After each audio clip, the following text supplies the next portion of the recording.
The Sirianov family, full of nostalgia, watches one of the most important moments of their life. The ceremony in which the head of state, Vladimir Putin, rewarded their family almost a year ago. Примите мои искренние слова уважения за ваш неустанный ежедневный родительский труд.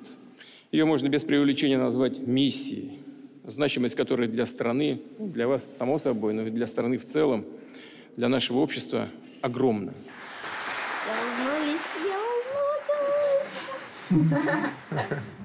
The Sirianovs are proud to be the new model to follow, a stable couple with many children. The ideal Russian family in a country undergoing an unprecedented demographic crisis.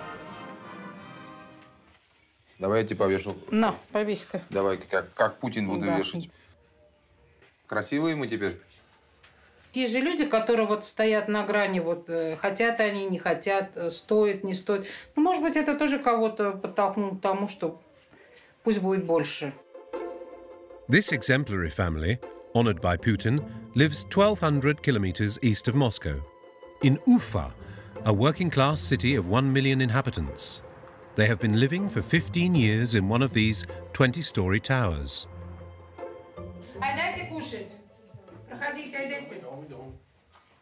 With 5 girls and 2 boys, the Sirianovs are an exception in Russia, where the majority of Russian women have only 1 child. A family with a very traditional lifestyle, valued by the government.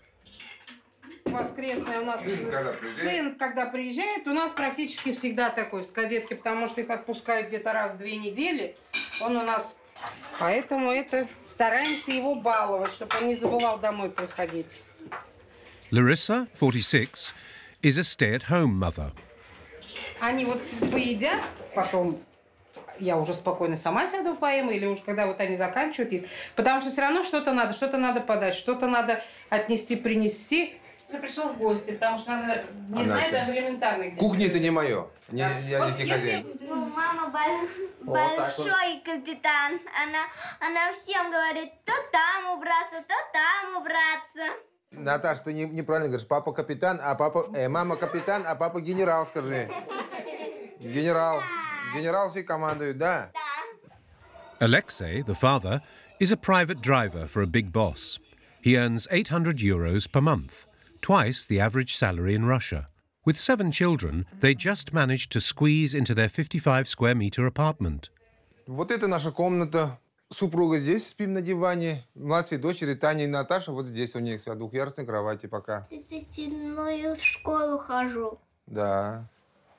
Вот здесь у нас комната девчонок. Здесь живут Настя, Маша и Катя.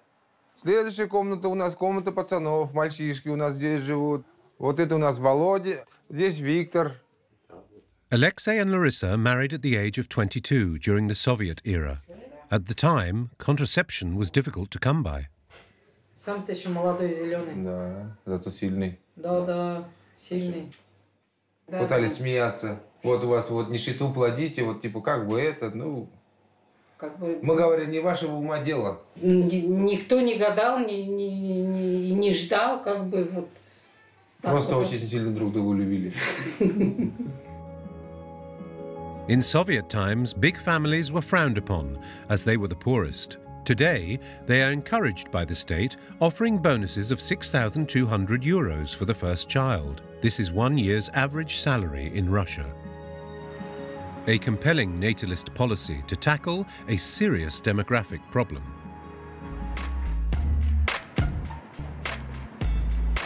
Since the fall of the Soviet Union in 1991 and the economic crisis, Russia has lost 5 million inhabitants, a demographic deficit that has led to an imbalance between the sexes.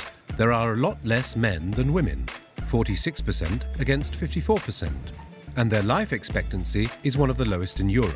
Alcoholism, drugs and tobacco are to blame. As a result, many women are eager to find love and start a family before the age of 30. Today, Xenia and Kyrill are getting married in the pure Orthodox Christian tradition.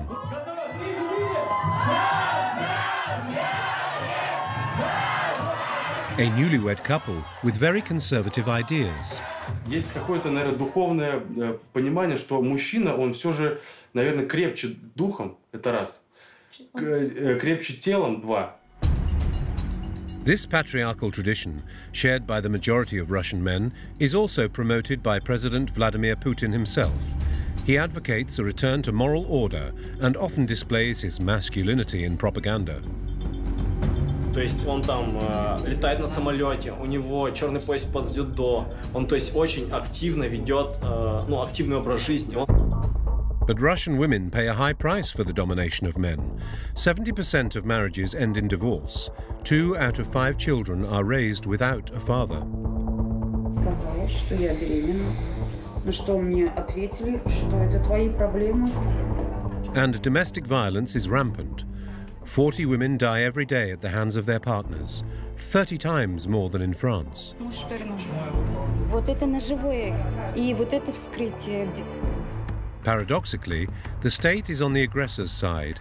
In 2017, a law decriminalized domestic violence. Это была большая трагедия. Мы говорим фактически, бить можно.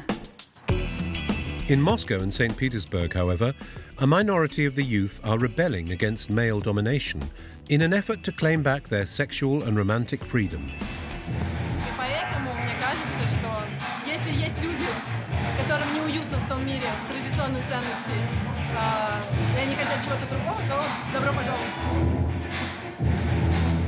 Despite what seems like a liberated femininity, women remain under the control of men in Russia, the largest country in the world where sex and love remain synonymous with tradition and patriarchy.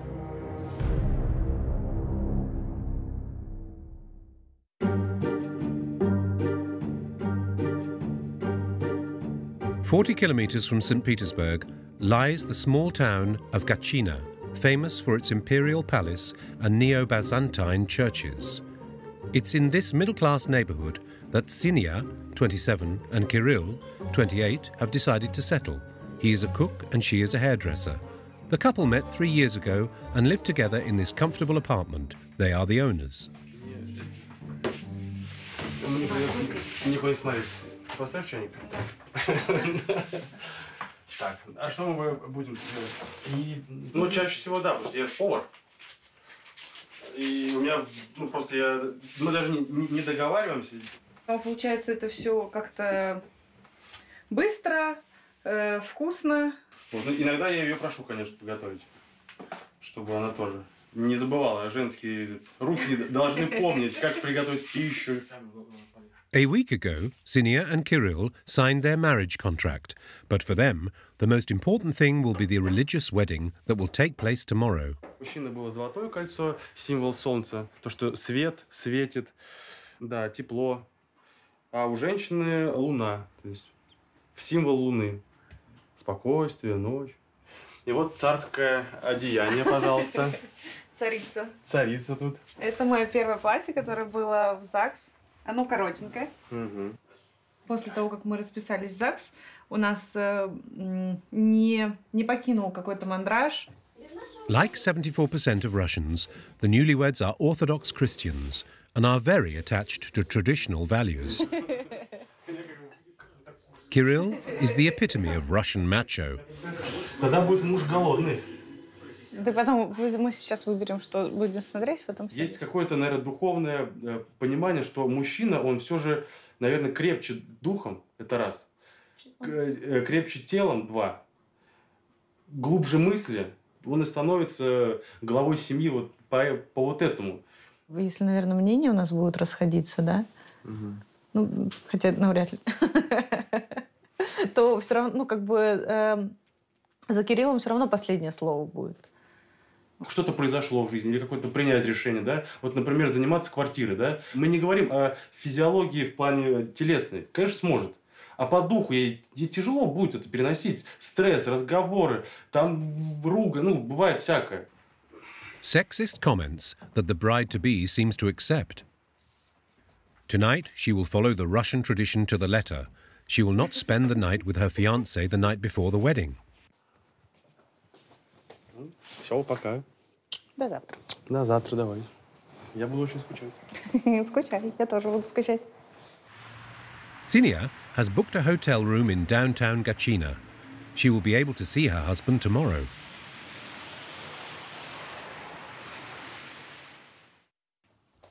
Eight o'clock in the morning.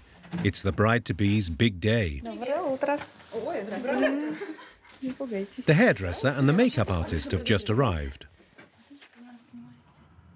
А как ты хочешь, чтобы он вот гладкий был? Или петелками? Ну, наверное, не совсем гладкий. At 32 years old, Irina the hairdresser has already been married twice and can't help but give some advice to the future wife. У вас как? Оба спокойные. Ну, бывают, конечно, и всякие пирожки. Да, терпение, взаимопонимание было, как бы немножечко прислушиваться нужно друг к другу. Всякие бывают ситуации. Ну что иногда женщине быть лучше одной, чем с таким мужчиной, как... Не поняли, да, меня? Нет. Ну, если мужчина не очень хорошо себя ведет. Да, вот, Ксюша, молодец.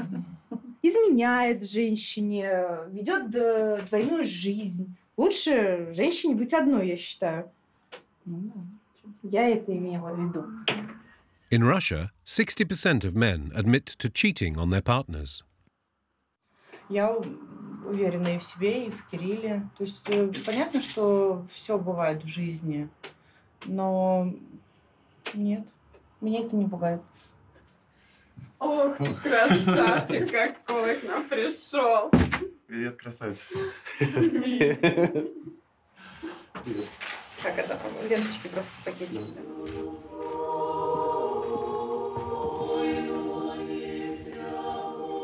The ceremony takes place in this 15th century wooden church. The couple is welcomed by the Orthodox priest who will officiate their union.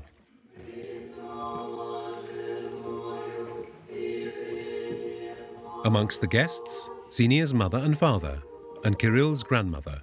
She raised him after the death of his parents.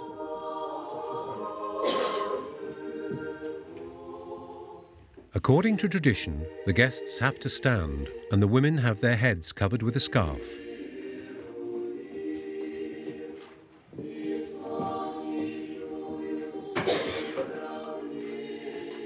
In Russia, the priest gives the wedding rings to the couple.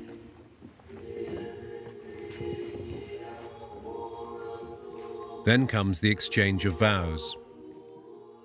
«Южезде пред тобою видиши, имею честные очи». Имею честные очи. «Произволение благое, непринужденное, твердую мысль паять о себе в мужа сего Кирилла, имею честные очи». Миром Господу помолимся, о рабе Божий Кирилле и рабе Божий Ксении ныне. The couple is officially married once the priest places the crowns on both of their heads. Then they become king and queen of their future home.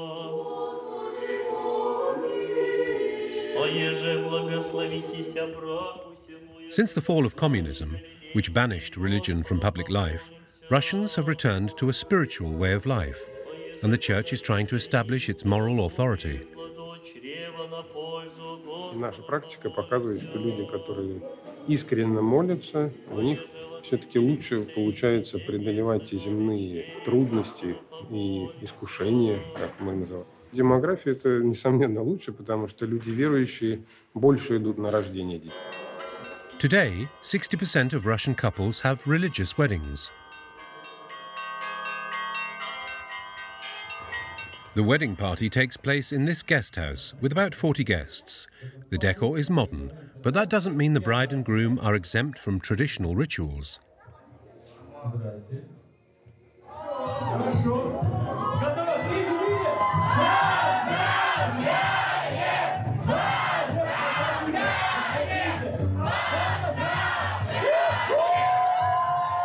This bread ceremony dates back to the Middle Ages. Берите хлеб с подноса, забирайте каравай, забирайте. И равномерно между собой вот так вот распределите, чтобы быть готовы на две части разломить. Да. И на две части ломаете, у кого больше кусок, тот и глава семьи. На всю жизнь, понимаете, да? На всю жизнь. Давайте, 3, 2, By voluntarily giving the bread to her husband, Xenia wants to show the guests that she accepts her role as a submissive wife. Her father is happy. Женская мудрость, я бы сказал так. Дай Бог, что она у нее была. Потому что она сразу уступила вот эту семейную власть. In the eyes of her family and friends, Xenia must now do everything to keep her husband.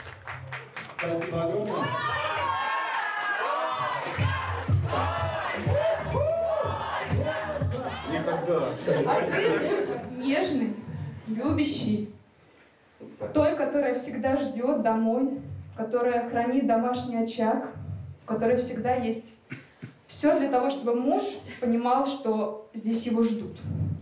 И детей, конечно же. Ну, дети — это наше все, правда. Пожалуйста, давайте уже с детьми не времените.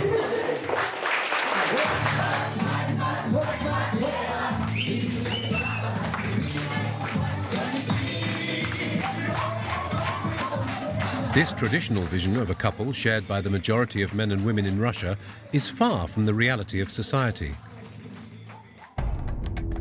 70% of marriages end in divorce, one of the highest rates in the world, and many women find themselves raising children alone. As in Ivanovo, 350 kilometers east of Moscow, Ivanovo is nicknamed the City of Fiancés. The ratio of women to men is 6 to 4. The majority are single mothers abandoned by their partner.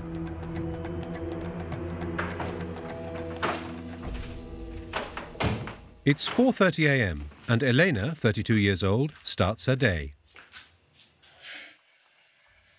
She lives in a hostel and shares the bathroom with the other tenants. This room and bed are shared with her 2 children, Dasha, 5 years old, and Vasily, just 1 year old.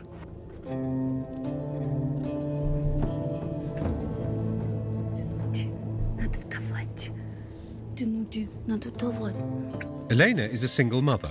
In Russia, 1 in 3 mothers are single compared to 1 in 5 in France. На этом диване проводим мы здесь и едим, и сидим, и играем. То есть я застилаю всегда, потому что будет все грязно, естественно, потому что это дети. Так, Даша, ты одеваешь это платье. Эту кофту ты не одеваешь. At 6 o'clock, Elena is the first to leave the hostel. She has to drop her eldest daughter off at nursery before going to work. A 1-hour walk through the deserted and poorly lit streets of Ivanovo. Я немножко о другом мечтала, но никогда не могла себе представить, что я останусь с 2 детьми одна. Мечтала учиться на преподавателя английского языка. Я поступила, отучилась год, но потом повстречала Дашиного папу, и любовь. Так, он поставил меня перед этим выбором. Ну и я сделала выбор в пользу Дашиного папы. A choice made out of love that changed Elena's life. When she fell pregnant with her daughter, her fiancé left her and she never heard from him again. Her second partner, the father of her son Vasily, didn't want to raise his child either. Since then, Elena has been on her own. Вера Владимировна, ты возьмешь себе Дашу? Потому что мне надо идти, хорошо? Ну, конечно, в наше время сейчас очень тяжело. Я сама 3 воспитываю одна. Но у нас такие мужики, наверное. Почему? Никто не хочет воспитывать своих детей. Давай, ручку. Да. Веди себя хорошо. Пока. When Elena finally arrives at work, it's 7:30 in the morning. She is a childcare worker in a nursery where she can keep her son Vasily with her. Half of the mothers who come here raise their children alone. Иди вот так. Ладно, а мама пойдет работать пойдет, а мы пойдем в окошечко смотреть. Пойдем? Пойдем в окошечко смотреть будем, да, мы хорошие. Ручку будем махать.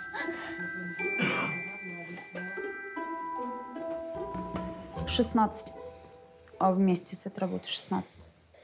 И оплатить коммунальные услуги, оплатить детский сад. чтобы свет в доме не отключили. А отцы детей не дают вам денег? Нет, они не дают мне денег, и я как бы не выпрашиваю. Почему? На что мне ответили, что это твои проблемы. In Russia, 40% of children are raised without a father.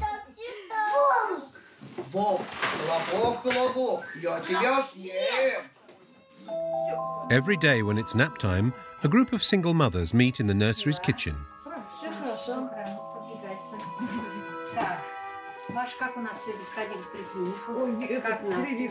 Katerina, the director, joins in their discussions, which often involve absent fathers and unfaithful husbands. Вот уже 4 года поднимаю одна. Слава Богу, да, я помню. И в 3 месяца беременности он ушел от меня. Стал гулять, пить. Получилось. И сначала это в тот ничего, а потом как стало, это, что надо вот как бы ему помогать, это вот тут ответственность. Ну, как бы... Ему не хочется брать на себя такой груз при такой нестабильной обстановке. Это надо все время думать, где работать, что заработать. Если бы они не боялись, они бы оформляли отношения, воспитывали детей, не бросали бы ни женщин с ребенком, никого, если бы они не боялись этого. It is 7 p.m. Elena has finished her workday and picked up her daughter from school. Today she's meeting her friend Lena, who has just gotten divorced.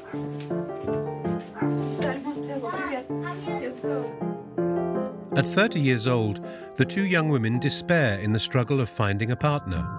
Вот мне кажется, мне нужен такой мужчина для совместного быта, для серьезных отношений, чтобы он пришел с ящиком инструментов, сказал, что у тебя тут на скотче, давай я тебе тут починю, отложил, ну, чтобы вот, ну, как, не знаю, ну, я не думаю, что будет вот прям любовь. Лучше никакого, чем не пойми какого. Хочется, но я просто не уверена, что я найду. Я, как любая женщина нам думает, что будет в будущем, там, когда дети в школу пойдут.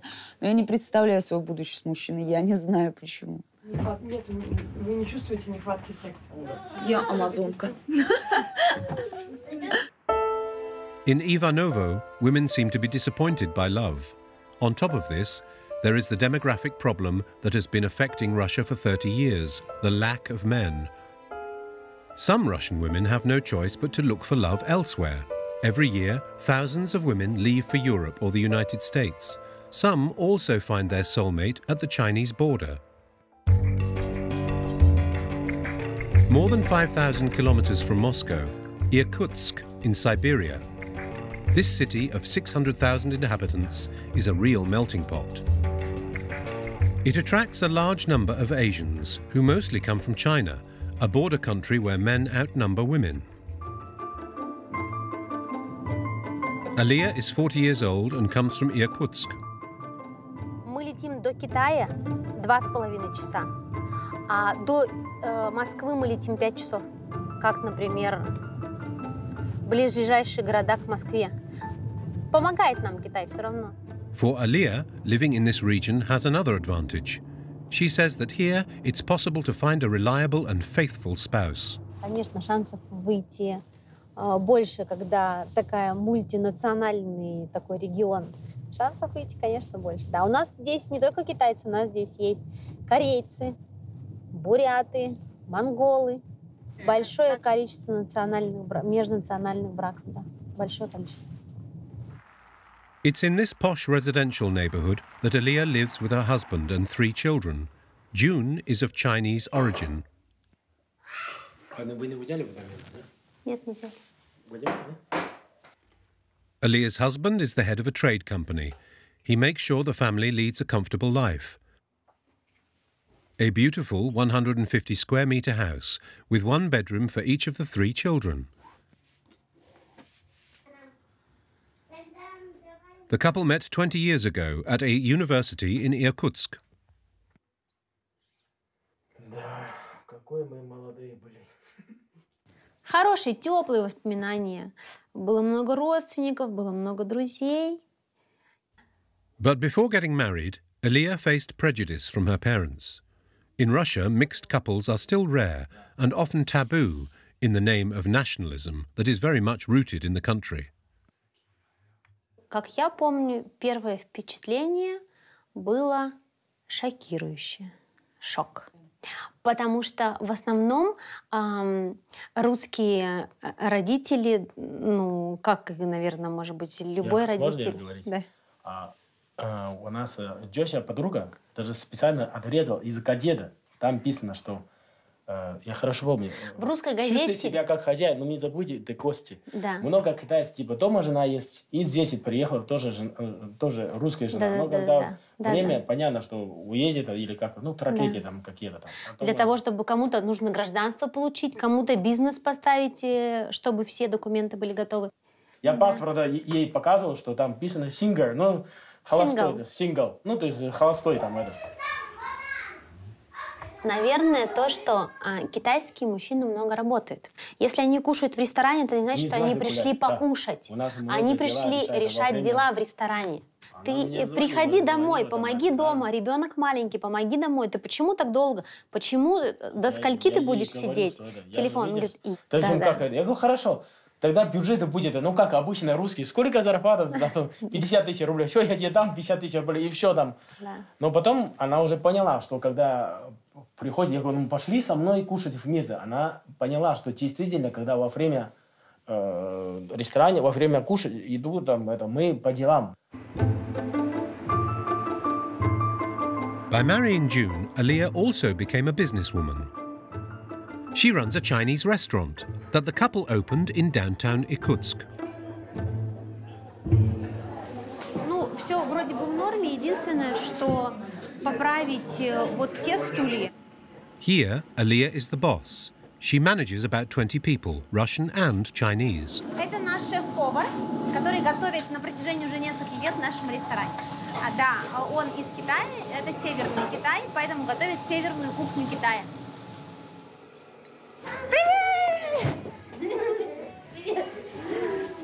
The restaurant is a second home for the children and their Russian nanny, Vera. June also organises his business lunches there. Потому как здесь мы проводим достаточно много времени. Здесь мы встречаемся с нашими друзьями, с родственниками, отмечаем дни рождения. И это место можно назвать любимым местом нашей семьи. Будет, добрый нам картофель фри? Какой соус? Сырный. A big family with a faithful husband who earns a good living. In Russia, this is an exception. Первое качество, которым характеризуют все русские или европейские женщины восточных мужчин, это ответственность за семью. Потому что традиции таковы, что почитают старших, своя семья стоит на первом месте, нежели свои желания и свои прихоти. Искушения и соблазны немножко отодвигают на последний план, и тем самым создается хорошая крепкая семья. Минус, да? Время мало проводит. Минусов нет. Все девочки в детстве хотят встретить своего принца. Мой принц был вот примерно такой. Вот. Благородный. Лапшу высосать. Soon there'll be a new addition to the family. The couple is expecting their fourth child. While Aaliyah has found her ideal husband, others are freeing themselves even more from society's mould and are taking risks to pursue their forbidden love affairs.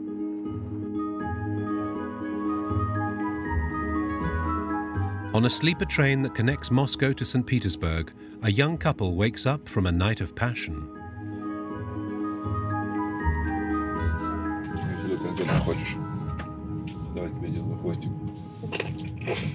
Anzol, 35, is a blogger, and Belka, 29, is a security guard. They have been together for 1 year. Можно в поезде выспаться. Легко.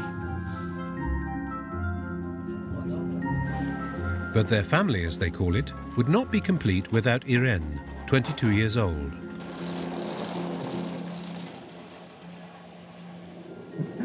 Она вот такая высокая, нас обнимает, как мамочка. Ну, пойдем.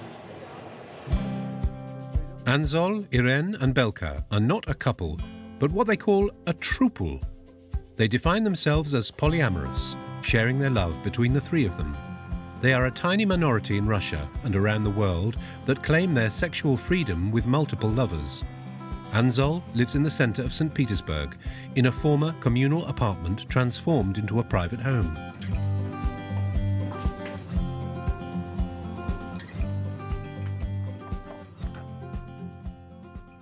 Да, мы находимся сейчас в квартире, в которой я живу всю жизнь. Вот, это наша кухня. They live in a 100 square metre space. This is the room he shares with Irene. Belka hasn't moved in yet. Обычно я сплю посередине, Ирен спит у стены, а Белка спит с краю. Наши отношения строятся на, ну, так сказать, на треугольнике, равнобедренном. У нас в любых комбинациях есть отношения. Когда они целуются, обнимаются, я просто умиляюсь, потому что это очень приятно. Секс у нас бывает в разных комбинациях по желанию. Мы занимаемся сексом с этой женщиной. Это я у них, а не они у меня. But in this apartment, Anzol is not alone. Привет, я вернулся. Ты приехал. Да. Да, я рада тебя видеть на самом деле. И не обнимала тебя давно. This is Anzol's mother, Elena. She is 62 years old. Я вот тут уже, видишь, рассаду. Рассада.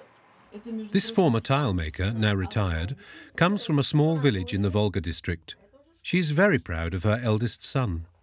Ну вот на этой фотографии ему уже это второй класс. Это лет, наверное, 7, мне кажется. Ну, взгляд у него очень серьезный. Elena would never have thought that Anzol would become polyamorous. Никогда мне такой мысли не было. Даже я не мог себе этого представить. Ну, мы семья обычная. Что мы обычная рабочая семья. Может, это даже протест против нормальных семей. Просто, может, как бы прошел. Я думаю, что это не навсегда. Это навсегда. Ну, невозможно прожить втроем. Возможно. Невозможно вдвоем прожить всю жизнь. Втроем возможно. Да, внутри не верю. Не верю. Я все жду, когда это все вот это. Потом она скажет, я же говорила. Да. Elena, who lived during the communist era, a time when sexuality was taboo, doesn't understand her son's choices. She never discusses the subject in public, as she's afraid of what other people will think. Yet Anzol, Belka and Irene fearlessly walk the streets while showing their love in a time when homosexuality is repressed in Russia and assaults are frequent. Since 2013, a law prohibits homosexual propaganda in front of minors and can lead to prison. Мы хотим денег. Славы. И славы. Сейчас мы живем так, как живем, и никто не может нам этого запретить. Мы есть, мы свободные, мы живем так, как хотим. Ну, то есть я лично не боюсь агрессии в свой адрес в таком случае. Люди сами меня боятся. They even organise monthly meetings on the topic of multiple lovers. The owner of the cafe where they frequent doesn't take offence to their lifestyle. Потому что, опять-таки, считаю, что это выбор каждого. Да? Просто здесь с ребятами мы общаемся чуть чаще, кто-то были знакомые знакомых. It's common knowledge that they're part of a small minority. И остальные 87% населения страны, которое бегает за медведем с палкой и так далее. Голосует за Путина, вот это все остальное. According to a recent poll, 92% of Russians consider homosexuality a crime. Vladimir Putin has even declared that he wants to include a ban on gay marriage in the constitution.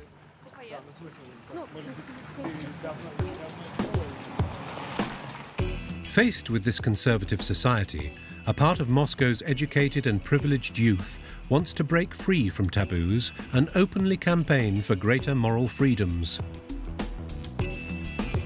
Like Tanya, 28 years old, a manager of an event agency, and Grecia, 24 years old, a graphic designer. Tonight they meet up with friends in a trendy bar in the city. They all talk openly about sex. Мы вообще не спали, что ли? Нет, я говорю, поспали, проснулись, Мы поспали 5 часов или ну, где-то 5, да. Не, в нашем комьюнити это точно принято. Но я, например, конечно, в других тусовках не могу на таком же уровне обсудить и посмеяться над сексом. Marked by the Soviet era, Russian society is considered very prudish. Tanya and her friends are an exception. Мне говорили, что женщина должна быть обязательно замужем. Кошмар. Не, у меня наоборот, у меня мама прям недавно что-то прям сказала мне в очередной раз, типа, что... ну там она в очередной раз начала мне мыть мозги, вот. И я говорю, мам, ну типа, оставь меня в покое. Она, нет, я оставлю тебя в покое только когда к какому-нибудь мужчине пристрою. Tanya manages an event agency and has been organising the most trendy, naughty evenings of the capital for the past 4 years. The independent newspaper, the Moscow Times, even implies that she is at the origin of a real sexual revolution in Russia. Да, тут вот у Тани есть отличная фраза, замечательная, что скажите мне, где еще в России женщины могут одеваться и проявлять ту сексуальность, которую они хотят, и при этом чувствовать себя безопасно. Tanya's sensual party will take place in a few days, a much-awaited moment in the trendy Moscow youth scene.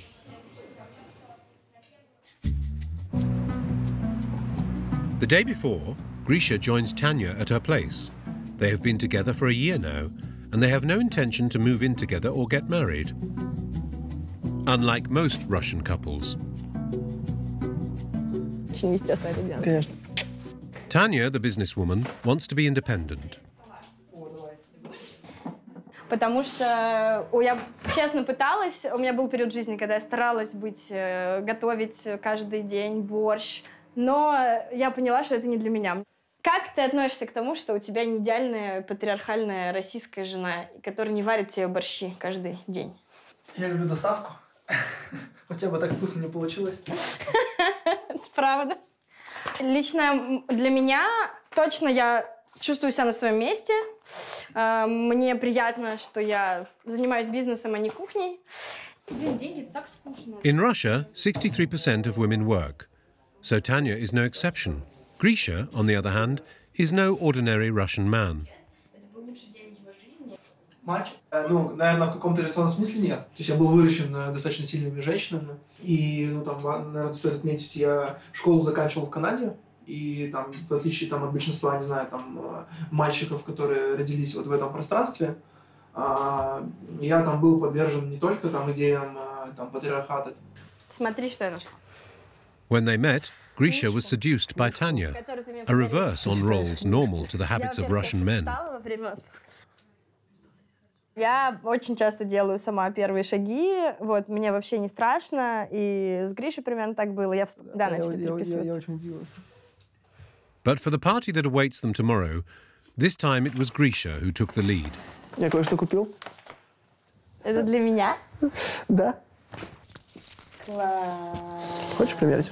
Конечно. Да. Серебряный ошейник у меня есть.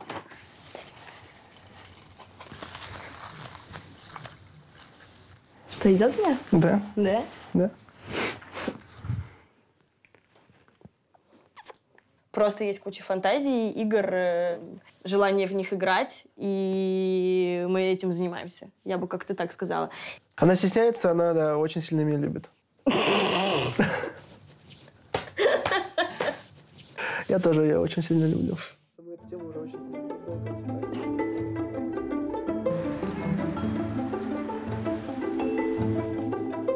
It's Tanya's big day. The monthly party, dedicated to love and sex, starts in a few hours. Почему мне присылают списки в последний момент? Какашка. Человек 750-800. Это абсолютно уникально. Кинки вечеринка на 700 человек в Москве будет абсолютно в первый раз. For this kinky party, Tanya rents a loft in the business district of Moscow. Да, все должно быть абсолютно идеально, и каждая маленькая деталь должна быть продумана, так мы обычно работаем.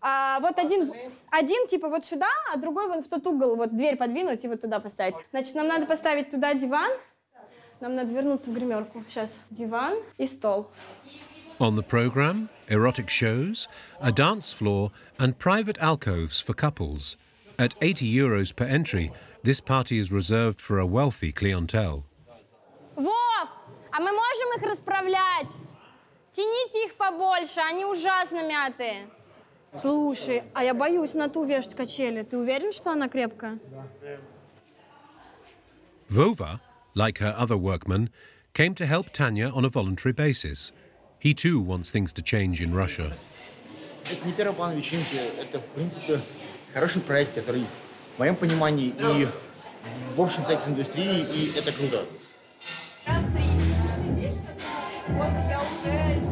Backstage, 1 hour before the party starts, the artists and the director of the show, Blanche, refine their choreography. On her blog, Blanche has been urging young Muscovites for several years to take the road to liberation. И поэтому мне кажется, что если есть люди, которым неуютно в том мире традиционных ценностей, и они хотят чего-то другого, то добро пожаловать. This unusual party attracts the liberated youth of Moscow and its surrounding neighborhoods. Heterosexuals, homosexuals, free couples, those who dare to challenge moral prohibitions.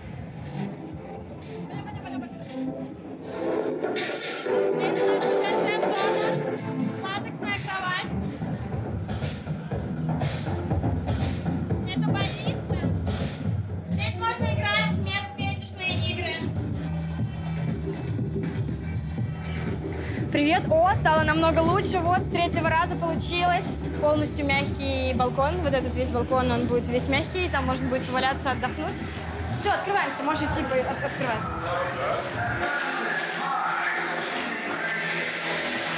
This evening may be completely legal, but there are strict rules in place, no photos, and every new participant must be interviewed via Skype. Security measures to avoid the infiltration of extremists or sexual blackmail.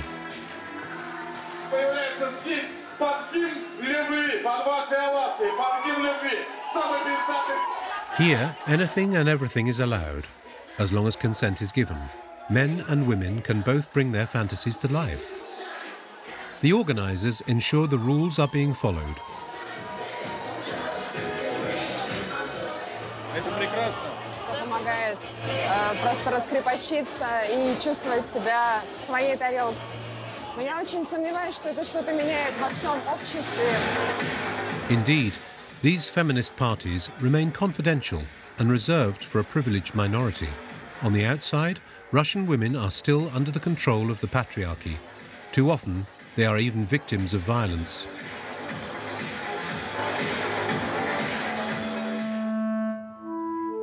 If your man beats you, it's because he loves you, goes a famous Russian saying. A proverb that many men here follow. In Russia, 40 women die every day at the hands of their partner, 30 times more than in France.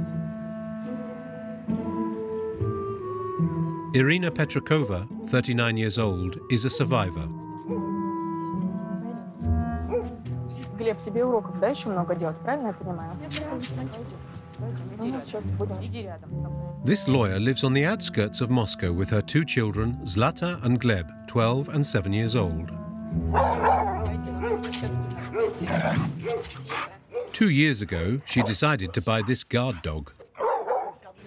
Вы можете на площадку идти, а я сейчас собаку здесь завяжу. Все, сидеть. Защищать, на всякий случай, не дай бог, там что-то такое произойдет. Нет. Бывшего супруга, потому что с ним были большие проблемы. Он 2 года преследовал нас с детьми, когда мы уже съехали с его квартиры. Ну, 2 года ей. Это после того, как уже окончательно было понятно, что от полиции не будет никаких действий. For over 6 years, Irina was repeatedly abused by her husband in front of her children. Her son was only 5 years old at the time. Когда мы хотели от него переехать, он ударил мою маму и хотел забрать ключи от дома. Мы со Златой в то время лежали на кроватях и все это слышали.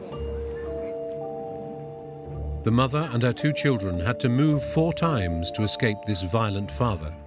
Today, they live in this 20-meter squared studio. Математика, тогда русский язык. А чтение что, ничего не задавали? Нет. Давай математику делать тогда. In 2006, it all started well.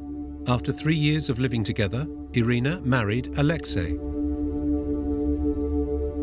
удалось найти галстук под мое платье. У нас очень хорошо все сочеталось. Да, мы были счастливы. Alexei hit her for the first time when Irina was a few months pregnant. Then the violence became regular. It lasted 6 years. Здесь я, да, гематома на голове, там большой синяк с кровоподтеком. На шее есть следы. Мне там случайно удалось просто вырваться и к соседям попасть, и от соседей уже тогда я вызывала полицию. Соседи тоже сами не хотели вмешиваться. On the medical notes, doctors note lesions, hematomas and concussion, evidence that does not convince the police. Irena filed a complaint 8 times in vain. When her husband attacked the children, she decided to leave him. The divorce was official in 2016, but the man has never been punished. Это все-таки наши отношения в обществе, что раз бьет, значит любит. Так, мужчина, да, это человек, а женщина там недочеловек, кто-то опять там вот наполовину человек. И принято было, что женщина должна подчиняться. In Russia, aggressors, like Irina's husband, are rarely prosecuted. This is state policy. In Moscow 3 years ago, the Russian parliament, the Duma, even passed a law decriminalizing domestic violence. Only acts resulting in hospitalization are now considered crimes.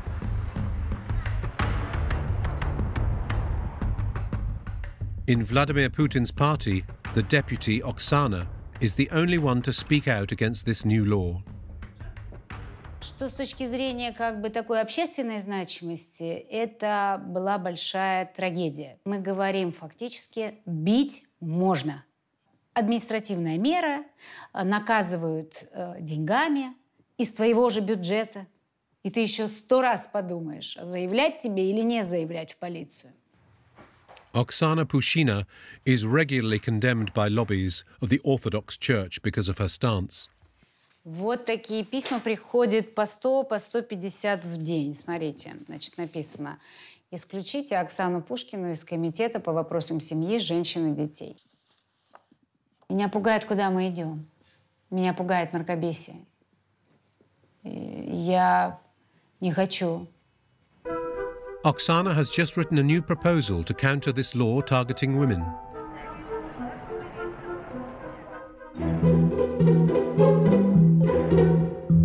A 2-hour flight from Moscow, Ufa in the Urals. Faced with the scourge of domestic violence, activists have decided to take action.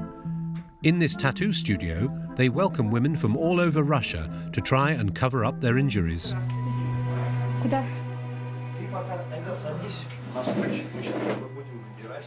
This 43-year-old mother has been the victim of serious violence.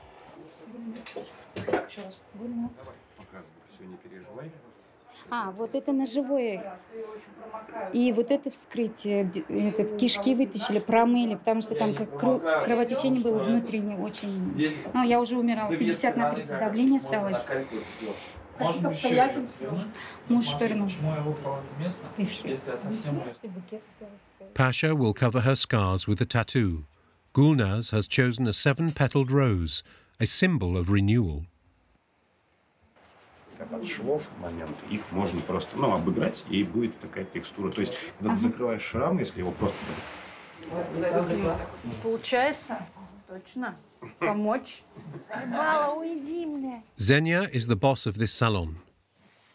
She set up these tattoo appointments, calling them Renaissance, to symbolize moving forward. On her phone, photos of the 300 women who came to her for help. Вот же, это Вика, вот Вика. Это ту девушку, которую привязали. Вика была беременна, а мужу сказали, что ребенок не от него. И вечером он взял друга и поехал за ней на работу. Привязали к дереву и начали как бы пытать ножом, пытались ее убить и спрашивали, а чей ребенок, расскажи. Да, и мы закрыли ей бабочкой, потому что шрам подходил очень, и мне показалось, что там красиво будет смотреться бабочка. The session is designed as a therapy. Gulnaz tells her story while the tattoo artist covers up her scars.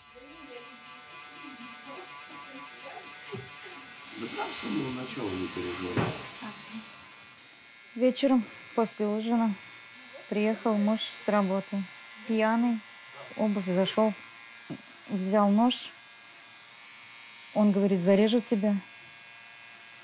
Даже вот когда он меня пырнул ножом, я даже не заметила, это нож остался в животе, я сама его вытащила, нож. Вообще сама идея этого проекта, она не только касаемо, чтобы там изменить судьбу женщин, доказать там кому-то, что мужчины там не все сволочи, скотины. A few hours later, Gulnaz sees her new body. Все, у меня шрама нет. Моя новая жизнь. Я не буду смотреть и думать, у меня что-то было. Все.